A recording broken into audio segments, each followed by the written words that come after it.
In 1931, while bread lines stretched across America and 1 in 4 workers had no job, the largest private construction project of the Great Depression began in the heart of Manhattan. Between 48th and 51st Streets, on a rectangle of leased land, an entire district of the city would be torn down and rebuilt. The plan called for 14 buildings rising together, an interlocking complex of offices, theaters, gardens, and plazas that its own promoters called a city within a city. Over the course of the project, roughly 75,000 people would work here. They dug the foundations, raised the steel, drove the rivets, and hung the stone. And they did it in a world that no longer exists. Today, a single skyscraper announces itself with a tower crane, that slender machine pivoting hundreds of feet overhead, lifting steel and concrete with hydraulic ease. In 1931, that machine had not yet arrived. The men who built Rockefeller Center relied on guy derricks bolted to the rising frames, on steam and electric hoists, on gangs of riveters heating iron over open forges and catching red-hot bolts in tin cans. Everything went up by muscle, timing, and nerve. The scale is difficult to grasp even now. 22 acres of Midtown, millions of square feet of rentable space, thousands of tons of structural steel fabricated in distant mills and delivered to some of the most crowded streets on Earth. The centerpiece would be a 66-story tower reaching 850 feet, flanked by a great music hall and a chain of smaller structures, all coordinated on a single site at the same time. What makes the story remarkable is not only the buildings, which still stand. It is the timing.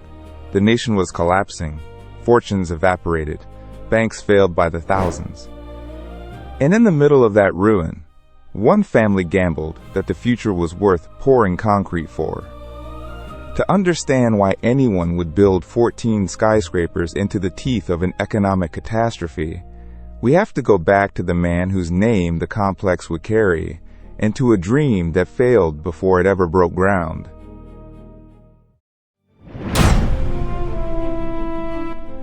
The name belongs to John D. Rockefeller Jr., only son of the founder of Standard Oil and heir to one of the largest fortunes in American history. But the project did not begin as his idea, and it did not begin as offices. It began as an opera house. In the late 1920s, the Metropolitan Opera wanted to leave its cramped home on Broadway. A brand new house was proposed, and Rockefeller agreed to develop the land around it, leasing roughly 22 acres from Columbia University, which had held the property since the 19th century. The vision was cultural, a dignified square anchored by opera, surrounded by handsome commercial buildings that would pay the rent. Then came October 1929. The stock market crashed. The Metropolitan Opera, facing its own financial ruin, backed out. Rockefeller was left holding a long-term lease on 22 acres of Midtown Manhattan with no opera house, no anchor tenant, and a national economy sliding into depression. He was committed to annual rent payments of more than $3 million. He could have walked away and absorbed the loss. Instead, he made a decision that defined the project. If the opera would not build, he would build without it. The complex was redesigned as a purely commercial enterprise, a self-financing group of office towers and entertainment venues that had to earn their keep. Rockefeller reportedly said he was the only person left to develop the land, so develop it he would. This was construction as defiance. As other developers froze projects and abandoned half-dug foundations across the city, Rockefeller committed his own capital to keep the work moving. The reasoning was partly practical, partly stubborn faith. Idle land still cost money. Building, at least, put people to work and created something that might one day return the investment. Architects, engineers, and planners assembled a scheme unlike anything attempted before, a coordinated group of structures designed as a single composition. But before a single beam could rise, the existing neighborhood had to disappear. More than 200 buildings stood in the way, and every one of them would have to come down.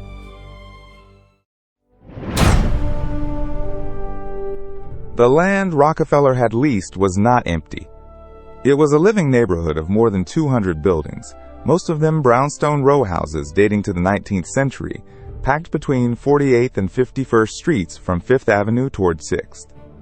Speakeasies operated behind their doors, for this was Prohibition-era New York, and the blocks held a mix of tenants, shops, and boarding houses. Beginning in 1930, all of it had to go. Hundreds of families and businesses were relocated as demolition crews moved block by block. The brownstones came down under sledgehammers and wrecking bars, their facades stripped, their timber and brick carted away by truck. Clearing a district of this size in the center of Midtown was itself an enormous operation, and it went on for months as the site was scraped down to raw ground. But demolition was only the surface. Beneath the streets of Manhattan lies some of the hardest building rock in the world, Manhattan schist, a dense metamorphic stone that gives the island its ability to carry skyscrapers. To anchor buildings of this weight, the foundations had to reach that bedrock, and reaching it meant excavation on a scale few had seen. Steam shovels bit into the earth. Where the shovels could not go, workers drilled and blasted, setting charges to break the schist apart, then hauled the shattered rock out load by load. The excavation descended through soil and stone to create room for basements, sub-basements, and eventually an underground concourse that would connect the buildings below street level. The volume of material removed was staggering, and every truckload had to thread out through Midtown traffic. Water, utilities, and existing subway lines complicated the digging, forcing engineers to work around infrastructure that could not be disturbed. What emerged from all this labor was a vast, terraced pit exposing the gray bedrock of the island, ready to receive the footings. The old neighborhood was gone. In its place lay a clean foundation cut into the living rock. Now came the part that would define the entire project, the part performed without a single tower crane, the raising of the steel.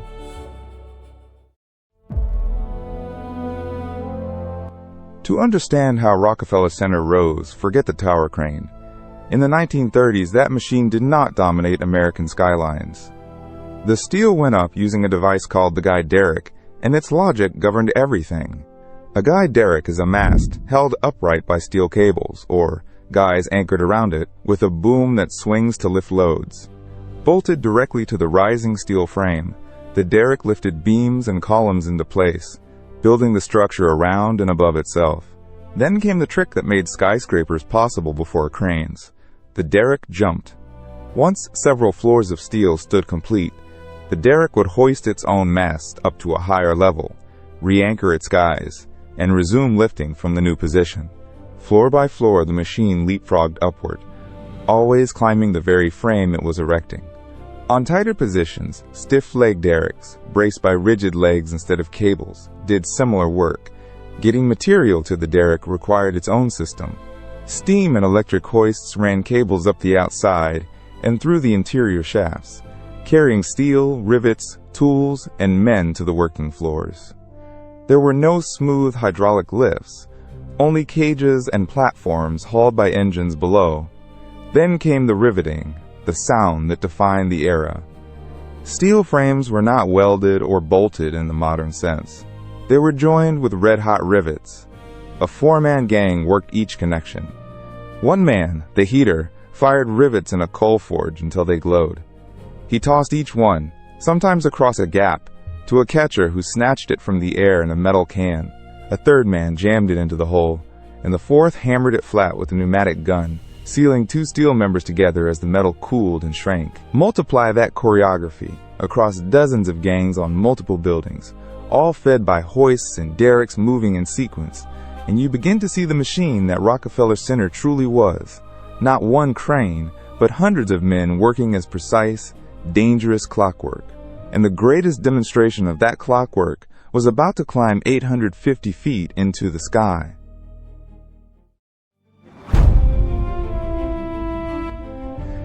At the heart of the complex stood the building that would define it, 30 Rockefeller Plaza, the RCA building, later known simply as 30 Rock. Construction began in 1932, in the deepest years of the Depression, and when it topped out, it reached 850 feet across 66 stories, the tallest structure in the entire development and one of the great towers of Midtown Manhattan. Its shape was deliberate and unmistakable. Rather than a plain rectangular slab, the building stepped back as it rose, its mass narrowing in a series of setbacks toward a thin, blade-like slab at the top. This silhouette was partly a response to New York's zoning laws, which required upper floors to step inward to let light reach the streets below, and partly a matter of design, ensuring that offices deep inside the tower still received daylight. The result was a tapering profile that seemed to slice upward into the sky. Raising it demanded the derrick and hoist system at full intensity. Guy derricks climbed the frame floor by floor, lifting columns and beams into position while riveting gangs followed close behind, sealing each connection with hot steel. The pace was extraordinary. Steel erection on a tower like this advanced at a rate of multiple floors per week, the frame seeming to grow visibly against the skyline as the derricks leapfrogged ever higher. And on that frame worked the men who have become the enduring image of the era. Ironworkers walking narrow beams hundreds of feet above the street, without the safety harnesses and nets that modern law would demand. They balanced on steel a few inches wide, guiding swinging loads by hand, catching rivets over open air. The famous photographs of workers eating lunch on a beam suspended above the city come from this project and this moment, images that captured both the audacity and the danger of the work. As 30 Rockefeller Plaza climbed toward its full height, it did not rise alone. Around it, on the same crowded site, other buildings were going up at the same time, including a theater that would become one of the most famous entertainment venues in the world.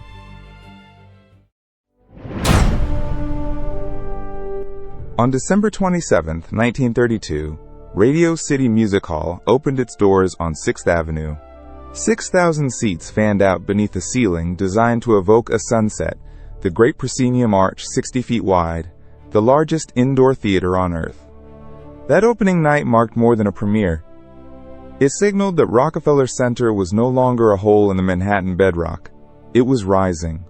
And it was rising everywhere at once. While the music hall welcomed its first audiences, steel gangs a few hundred feet away were still bolting frames into the sky. The RKO building climbed alongside 30 Rockefeller Plaza. The British Empire Building and La Maison Française, the two low structures flanking the future Channel Gardens, took shape at the 5th Avenue edge. This was the extraordinary logic of the site. Not one skyscraper built and then the next, but a dozen structures advancing simultaneously across 22 acres. Managers tracked each building on a master schedule, coordinating excavation on one plot while steel topped out on another. Concrete floors were poured on lower levels even as derricks lifted columns 40 stories above. The scale demanded a kind of orchestration Manhattan had never attempted. Every trade, every crew, every ton of material had to be slotted into a sequence that could not stall, because a delay on one building rippled outward to all the others. Elevators, plumbing, electrical conduit, terracotta cladding, limestone facing, marble lobbies, all moving through the complex in overlapping waves. By 1933, workers and passers-by could stand at street level and see the full ambition made physical. Theaters, office towers, and shops emerging together, connected by underground concourses and a private street. The Depression pressed down on the city outside these fences, breadlines stretching across Manhattan, but inside the site, the cranes and derricks never stopped turning. It was, in every sense, a city being born inside a city. Yet none of this steel would have climbed a single floor without the men who rode it upward, day after day, in the open air, hundreds of feet above the pavement. Their hands drove every rivet. Their courage carried the weight. They worked in gangs of 4. The heater tended a portable forge, bringing rivets to a glowing orange, then tossed each one through the air with tongs.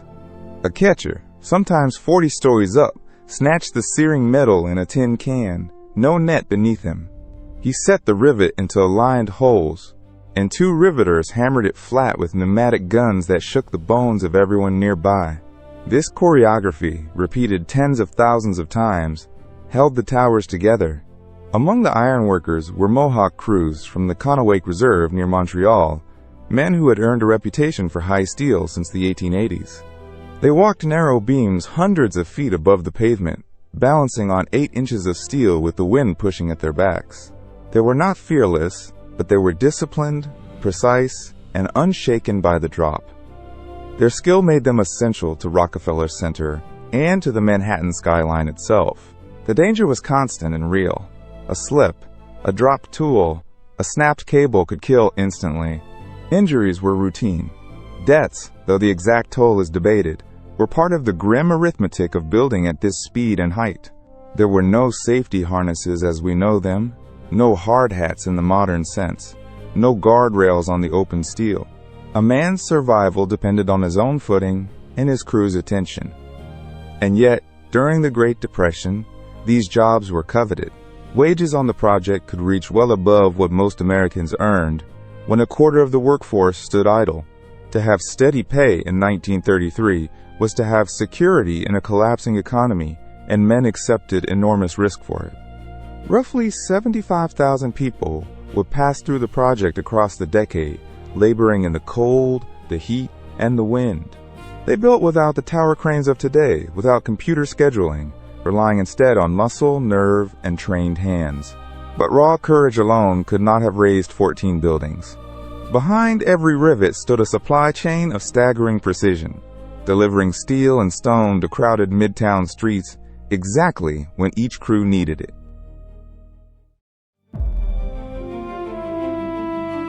The problem was space, or the lack of it. Rockefeller Center sat in the heart of Midtown Manhattan, surrounded by traffic, streetcars, and pedestrians, with no room to stockpile the mountains of material 14 buildings demanded. There were no vast laydown yards, no warehouses on site to hold steel until it was needed. So the planners did something remarkable for 1932. They scheduled delivery by the clock. Steel beams left the mills, traveled by rail, and arrived at the site not days in advance but often within hours of being lifted into place.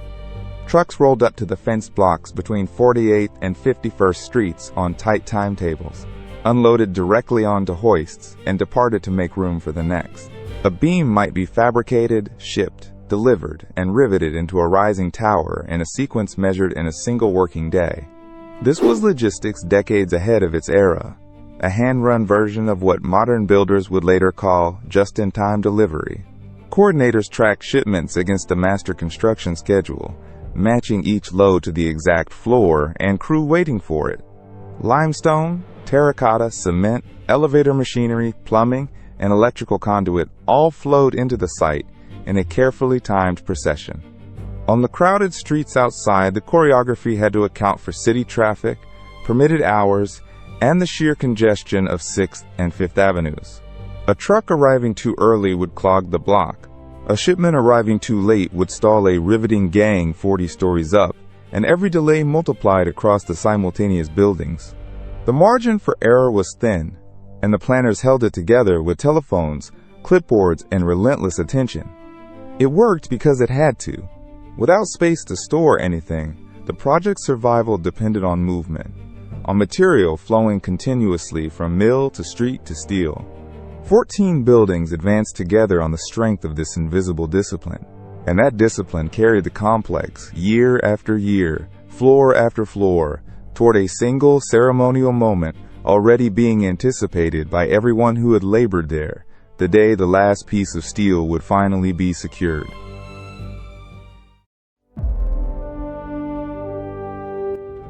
On November 1st, 1939, the ceremonial final rivet was driven into the last of the 14 buildings. 8 years after the project began, the great complex of Rockefeller Center was complete. The rivet, sometimes described as gold-plated for the occasion, marked the end of one of the largest private construction efforts of the Great Depression, an undertaking that had climbed through the worst economic collapse in American history and never stopped. The numbers alone are staggering. 14 buildings, 22 acres of leased Columbia University land, more than 200 demolished brownstones, excavation cut through solid Manhattan schist to bedrock, and 30 Rockefeller Plaza rising 850 feet into the sky. Roughly 75,000 people had worked on the project across the decade, from excavators and hoist operators to the riveting gangs and the Mohawk ironworkers who walk the open steel. Together they had raised a city within a city, while bread lines stretched through the streets below. And they had done it with a technology that has now almost entirely vanished. No tower cranes turned above these towers. Instead, guide derricks and stiff-leg derricks were bolted directly to the rising steel, leapfrogging upward floor by floor, hoisting the next tier, and then climbing atop their own work. Material hoists carried beams and stone. Heaters tossed glowing rivets through the air. Catchers snatched them, and pneumatic hammers pounded them home, tens of thousands of times, on frame after frame. Deliveries arrived by the minute on crowded Midtown streets, feeding a machine that could not pause. The final rivet closed the arc of that vanished craft. The men who had balanced on 8 inches of steel, who had accepted enormous danger for steady depression wages, had left behind something permanent, a landmark that still defines the Manhattan skyline. What they achieved was not merely engineering. It was a feat of human labor and nerve, performed without the automated equipment we take for granted today. Every beam lifted, every rivet driven, every floor completed came from muscle, skill, and courage. Before tower cranes, before machines took the weight, these workers rose into the open air and did the impossible. They built the sky by hand.